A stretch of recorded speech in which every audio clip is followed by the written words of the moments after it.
You see, I would normally say I hope all of you New Yorkers who showed up to the game, you know, enjoy the loss and have a safe flight home. But you see, all of you decided to pick up all of your belongings, get your kids, get your auntie, get your grandma, get your grandpa, get your uncle, get every one of your family members, get all of your coworkers, get everyone you went to school with, get your neighbors, and move down here. So I guess it's enjoy that loss, have a safe drive home. Hey, hey, Tampa Bay, looks down the left field line. That ball is gone. Tampa Bay Lightning beat the New York I'm gonna leave that in there. Tampa Bay Lightning beat the New York Rangers 6-3. The Rangers coming in having won 14 of 17 games, which is crazy. As much as I will talk trash to Rangers fans, the team has been great for them this season, and they're coming off back-to-back shutouts. They've only allowed 1 goal in their previous 3 games. Defense is on point. They got great scores, a really good goalie, and they came into Tampa tonight. Started off really well. The Rangers fans were loud, and eventually that was ended. So starting off the game, Kreider legit had a chance within the first 5 seconds. I don't think I've ever seen that. Somehow just goes down the ice with him, kind of falls to him. Vasi's able to make the save there. There's, I think it was Duclair there to play some defense on him. So thankfully that didn't happen. And it's just a fast start to the game overall. Going down to the other side of the ice, Duclair has a nice chance. That's saved by Shesterkin. And overall, the building at the start of the game was electric. Every time the Rangers come to town, their fans are already here, so they don't really come to town. They just show up to Amalie, and I heard "Let's Go Lightning" chants on TV. I heard "Let's Go Rangers" chants. I heard Igor chants. I heard Vasi chants.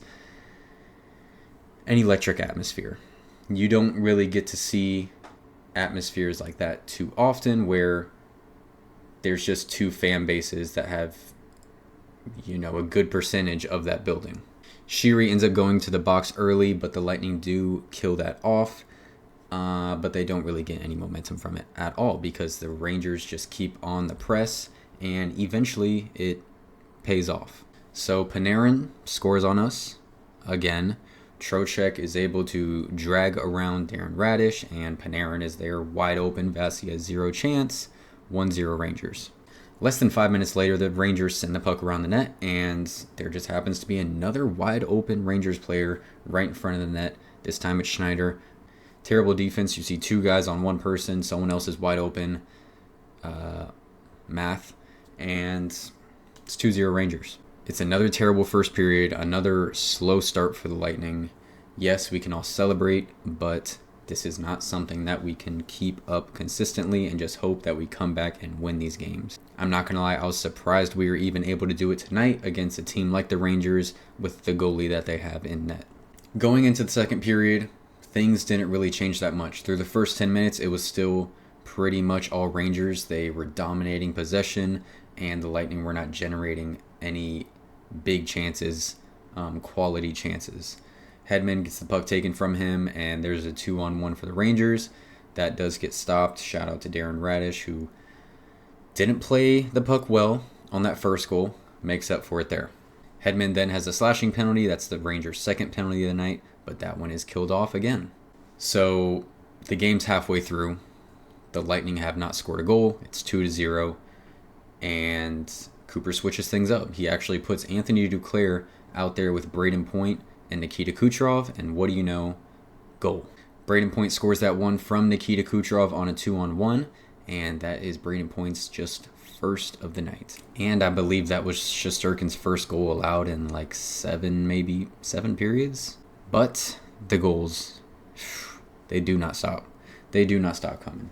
Hagel's able to fight for the puck, have a 1-on-1. He's not really able to get in a good position to really make Shesterkin work for it, but he does draw a penalty. That penalty is then killed off, but very soon after, we have another goal. Anthony Duclair with his second goal in 2 games with the Lightning. He just looks great on this Lightning team right now, and the energy he's bringing, the chances he's creating, and not only creating those chances, but scoring when he has his opportunities. And he seems to be in the right place at the right time, just one of those type of guys. The energy is always on 100. You never see him lagging behind a play. He is always fighting, and huge respect to Anthony Duclair, being able to see really what he can do first person in these two games and being able to watch him in a different way, not rooting against him like we did when he was on Florida. I think I like this Anthony Duclair guy. I think I do. And on that Duclair goal, great work by Braden Point for allowing that to happen. So it's 2-2 going into the second intermission. Starting off this insane third period, like I said, 2-2, final was 6-3. This third period was fun for Lightning fans. Third period starts, Zibanejad is out there with a face shield after taking a puck to the face earlier in the game. And the Rangers actually score very early in the period. Adam Fox is able to find another wide open player in a dangerous position, and Bassey does not have a chance to get to these. It would take a spectacular save. He would have to have had read that pass perfectly to be able to get to that, and it doesn't happen. 3-2 Rangers. Then there was a too many men on the ice for New York. You watch the replay, you could count 1, 2, 3, 4, 5, 6, and then the referee hops on the mic, and what do you say? Discussion on the ice, there is no penalty. Okay. I think I counted 1, 2, 3, 4, 5, 6. You're supposed to have 5. Things end up breaking out when Matt Dumba is kind of fighting off Kreider, and they glide into the blue paint, and Shesterkin, my goodness, gives him just a shove to the face, and that creates offsetting penalties on Dumba and Kreider. Dumba for goalie interference for, I guess, being in the blue paint. It was after the whistle.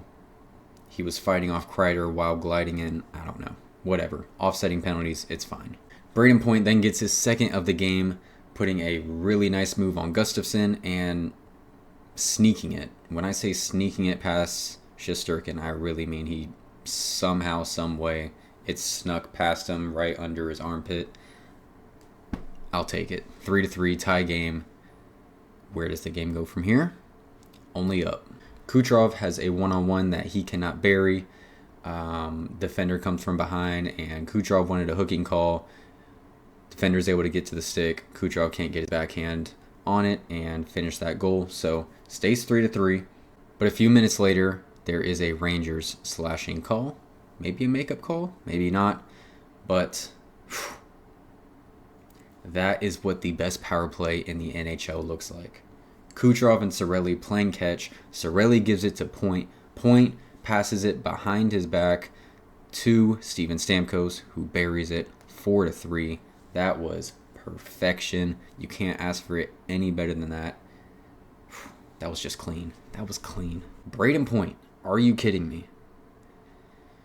2 goals on the night already. Backhander hits the post. Puck goes flying over to the boards. Guess who's waiting there? Kucherov, of course. Braden Point's still in front of net. Kucherov passes to Point. Point finishes it. Hat trick. 3 goals on the night. Third hat trick of his career. And 5 points at this point in the game for Braden Point. That was tough to say. Face off in the Lightning zone, so the Rangers pull Igor. And Lightning win the face off. Kuch takes it down. Scores the goal. Assist from Braden Point. That's a 6-point game for Braden Point. My goodness. The dagger's in. Good night, New York. The deserve to win-o-meter gives the Lightning 61.5% chance to win this game after 1,000 simulations. Taking a look at the shot chart, you see a lot of big blue circles for the Lightning, a lot more than you do see for the Rangers. Great chances for the Lightning throughout this game. Like I said, what Point was able to do, Duclair able to do, Kucherov with the setups, There were plenty of good chances in this game, and I'm very happy to see the Lightning be able to execute and bury those chances. Expected goals, by the end of the game, you see the huge jump here at the end. This does not count the empty netter, by the way. Huge jump there at the end. The pressure was put on, and you love to see the Lightning not sit back and play not to lose. They played to win this game. They played aggressive, and they put the Rangers away tonight. 3.46 expected goals to 1.78 for the Rangers. Roslovic had 2 points on the night, a goal and assist for them. Schneider had a goal, and Panarin had a goal. So I feel literally every single time we play the Rangers, Panarin scores on us. Like it's going to happen. And look at this. Braden Point, 3 goals, 3 assists, 6 points on the night. Nikita Kucherov in a goal, 4 assists, 5 points on the night. Hedman, 2 assists on the night. Stamkos gets a goal. Duclair gets a goal. The boys showed up tonight. With these long breaks we've been having, these Saturdays to Thursdays, had one last week. The game coming back didn't go so well, but that Saturday game was amazing. First game with Dumba and Duclair. Tonight was the second game with Dumba and Duclair coming off that 4-day rest, and they showed up. Love what I've seen from Duclair, as I've already said multiple times in this video. Dumba, the physicality, the experience. You can get a sense of confidence in Dumba when he's on the ice compared to a Lilleberg or someone of that nature. That experience just boosts my confidence, at least as a fan. Taking a look at the other games around the league. The Islanders lost the Sabres 4-0. That is huge for us, obviously, right there with us. The Red Wings are still just collapsing. I think this is a 7-game losing streak for them now. They lost 4-1 to the Coyotes. Boston won 2-1 in overtime. The Penguins won 6-3. Toronto's beating up on the Flyers. The Devils are winning 5-2. That's pretty surprising. And the Capitals are another team that are on our watch in our rearview mirror, and they are just starting now. So we'll see how that game ends up. It's in Seattle, so hopefully Seattle can win that one. Here are our Eastern Conference standings. 76 points in that first wildcard spot. The Islanders, like I said, they lost tonight. They're still at 72 points. It's the first time in a while where I can really just breathe. It's not 1 point. It's not a 2-point difference. It's 4 points. Keep this momentum going. We have a 5-game road trip ahead of us. Let's go ahead and pull that up right now. So like I said, we have a 5-game road trip coming up on us starting Saturday against Florida, and then we go out west. Vegas, San Jose, LA, and Anaheim. So really the 2 juggernauts of this road trip is Florida and Vegas. The other 3 are very winnable games, especially San Jose and Anaheim. So those are 2 you absolutely want to see the Lightning take. But with the momentum that we're working with right now, and I'm just hoping we can build on that. Saturday's game will be interesting for Anthony Duclair. Obviously, this time he's on the other side of the rivalry, so we'll see how that goes. We all know what happened the last time we played Florida. That was awful, terrible, disgusting. So let's hope for a better result. That's just hope for a better result, please. Thank you guys so much for watching. As always, comment your thoughts on the game down below in the comments. Please like, subscribe, and go Bolts.